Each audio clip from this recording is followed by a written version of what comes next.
O que ele sente quando volta aqui. Michael, what do you feel here? I feel nothing but utter revulsion, anger. Eu não sinto nada além de desejo de vingança. Sofri abuso sexual, físico, mental e verbal. E não foi só comigo. Meus 4 irmãos também. Physically, mentally and verbally. Um dia depois do abuso, Michael procurou o diretor do orfanato para contar o que havia acontecido. O resultado? Recebeu um castigo. Quase 70 anos depois, Michael ainda sente o trauma. Até hoje, durante a noite, eu acordo assustado e vejo perfeitamente o meu agressor na beirada da cama me chamando. Nós éramos apenas crianças sob os cuidados da Igreja Católica. E o que a Igreja Católica fez? Abusou de nós, completa Michael. And what did the church do? It abused us. Aqui na Irlanda, há dezenas de instituições que dão assistência às vítimas dos abusos cometidos pelos membros da Igreja Católica. Esta é a sala de artes de uma das maiores casas de apoio de Dublin. Nas sessões de terapia em grupo, as pessoas tentam superar os traumas por meio, olha só, da pintura. Neste quadro, a imagem de um homem todo de preto levantando a mão para uma criança. Christine Buckley, fundadora da Casa de Apoio, tinha apenas 4 anos quando também foi vítima de freiras e padres católicos da Irlanda. No caso dela, os abusos não foram sexuais, mas físicos. Uma vez, para me castigar, a freira despejou água fervendo na minha perna e a marca ainda está aqui, conta a fundadora do abrigo. No mês passado, o Papa Bento XVI enviou uma carta em que pede desculpa pelos escândalos.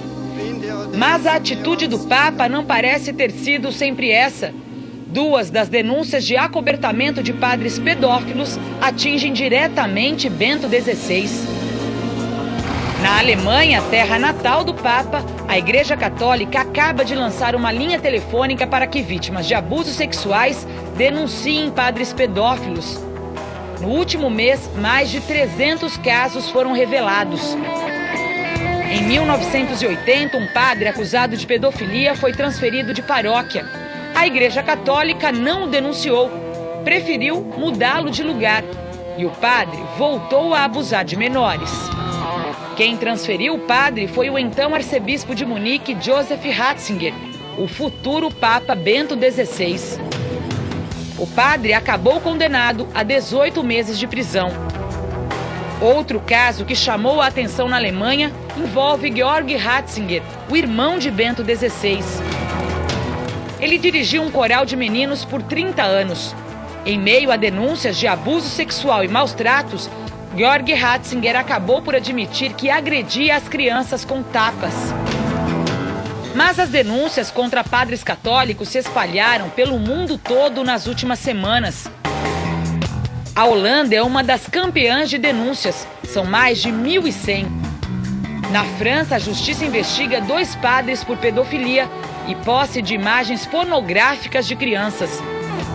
Na Áustria, a pedofilia é investigada em colégios católicos. Na Suíça, 9 casos de abuso sexual infantil estão na mira da justiça. Na Espanha, o Vaticano reconhece 14 casos. Na Itália, um assistente de padre foi preso por pedofilia. Dinamarca, Suécia e Noruega também têm indícios de casos semelhantes. No México, um padre acusado de pedofilia voltou a auxiliar um arcebispo em uma igreja católica. As denúncias se multiplicam em outras dezenas de países, na América Latina e também nos Estados Unidos. Na semana passada, o jornal americano The New York Times publicou uma carta que um padre católico acusado de pedofilia enviou ao próprio Papa. Na época, Bento XVI, ou Cardeal Ratzinger, era responsável pela Congregação para a Doutrina da Fé. Na prática, é o órgão responsável por defender a tradição da Igreja Católica. O padre Lawrence Murphy, suspeito de abusar de até 200 meninos surdos numa escola para deficientes, pediu a Bento XVI para ser transferido. O futuro Papa Bento XVI nunca respondeu à carta. Murphy conseguiu o que queria. Foi transferido e nunca deixou de celebrar uma missa. Morreu 20 anos depois de mandar a carta. 4.000 padres católicos americanos enfrentaram acusações de abuso sexual nos últimos 50 anos. As vítimas são mais de 10.000 crianças, principalmente meninos. Esconder a quantidade e a gravidade dos casos é tarefa impossível até para o alto clero. O que alegar diante de um flagrante de escândalo sexual? De volta ao Brasil, nosso repórter Mauro Wedequim teve acesso a imagens chocantes registradas em Arapiraca, no interior do estado de Alagoas. Um DVD obsceno ganhou as ruas de Arapiraca, no agreste de Alagoas. O filme é vendido pelos camelôs e chegou à internet. A gravação tinha até apelido, o DVD do padre. Chegou a trabalhar com o DVD do padre aí? Tem no DVD do padre? Não trabalho não. Mas o pessoal vendeu bem. O pessoal venderam aqui. Não peguei não. Mas quem trabalhou vendeu bem. Vendeu, só vi os caras vendendo direto aí. As imagens mostram um ato sexual entre um padre católico e um ex-coroinha. Ele é o Monsenhor Luiz Marques Barbosa, de 82 anos.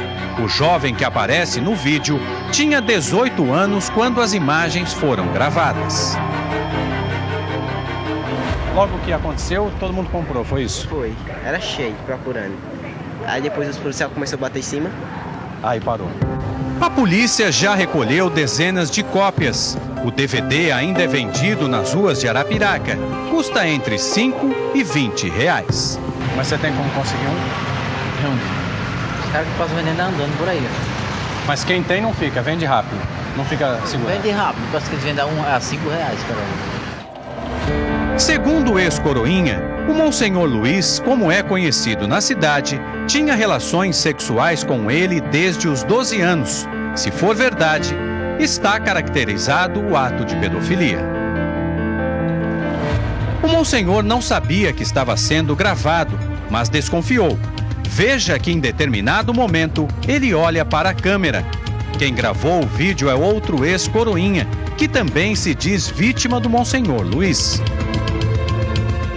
Luiz Marques Barbosa é padre católico há 58 anos. Há 20 lidera a Igreja Católica em Arapiraca. As imagens chocaram os mais de 200.000 moradores da cidade.